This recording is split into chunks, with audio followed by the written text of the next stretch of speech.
আপুনি মন কৰিবচোন কোনো এটা কামত যদি আমি প্ৰয়োজনতকৈ বেছি সময় দিওঁ তেতিয়া কামটো অধিক জটিল হৈ পৰে। কেতিয়াবা আকৌ আমি কোনো এটা কাম বেছি পাৰফেক্ট কৰাৰ মানসিকতাত বহু সময় নষ্ট কৰোঁ আৰু কামটো সময়ত শেষ কৰিব নোৱাৰোঁ। বৰ্তমান যুগত প্ৰায় সকলো মানুহৰে সময়ৰ অভাৱ। সেয়েহে সময়ৰ কামবোৰ সময়ত কৰিব নোৱাৰি পিছত কৰিম বুলি থৈ দিয়া হয়। এনেদৰে কামবোৰ পিছলৈ থৈ দিয়াৰ ফলত কামৰ সংখ্যা বাঢ়ি বাঢ়ি গৈ থাকে। এটা সময়ত কামৰ সংখ্যা ইমানেই বেছি হয় যে ই আমাৰ মানসিক চাপ বৃদ্ধি কৰে। সেয়েহে আমি এটা সুপৰিকল্পিত কাৰ্যপন্থা হাতত ল'ব লাগিব আৰু তাৰ বাবে সবাতোতকৈ উত্তম পন্থা হৈছে 80-20 প্ৰিন্সিপল।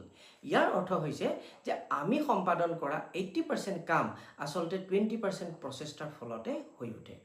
আমাৰ দৈনন্দিন কাৰ্যসমূহ বিশ্লেষণ কৰিলে আমি দেখা পাম যে কম সময়ৰ বাবে দিয়া চেষ্টাৰ ফলত অধিক বা সৰহভাগ কাম সম্পূৰ্ণ হৈ উঠে।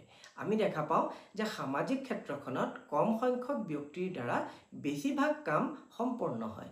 ঠিক তেনেদৰে চৰকাৰী বা বেচৰকাৰী কাৰ্যালয়সমূহতো কম সংখ্যক কৰ্মচাৰীয়ে কাৰ্যালয়টোৰ বেছিভাগ কাম সম্পন্ন কৰে। 19 শতিকাৰ শেষৰ ফালে ইটালীৰ অৰ্থনীতিবিদ ফিলফ্ৰেড পেৰেটো নামৰ এজন ব্যক্তিয়ে এই কথাটো প্ৰথম উল্লেখ কৰিছিল।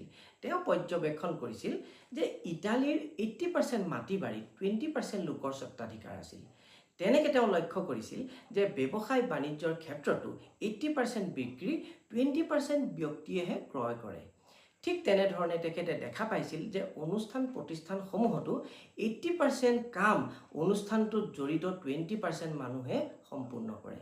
ঠিক তেনেদৰে এই সূত্ৰটো ক্ৰিয়া আৰু স্বাস্থ্যৰ লগতে ব্যৱসায়িক বা সামাজিক ক্ষেত্ৰখনতো সঠিকভাৱে প্ৰয়োগ হোৱা দেখা যায়। সেয়েহে 80-20 প্ৰিন্সিপলৰ দ্বাৰা কম সময়ত পৰ্যাপ্ত পৰিমাণৰ চেষ্টা আৰু কৌশলৰে পিছত কৰিম বুলি পেলাই নথৈ অতি কম সময়তে সম্পূৰ্ণ কৰাৰ কাম হাতত ল'ব লাগিব আৰু তাৰ বাবে লাগিব আজিয়ে কাম আজিয়ে কৰাৰ মানসিকতা আৰু কিছু দৈনিক অভ্যাস। ধন্যবাদ।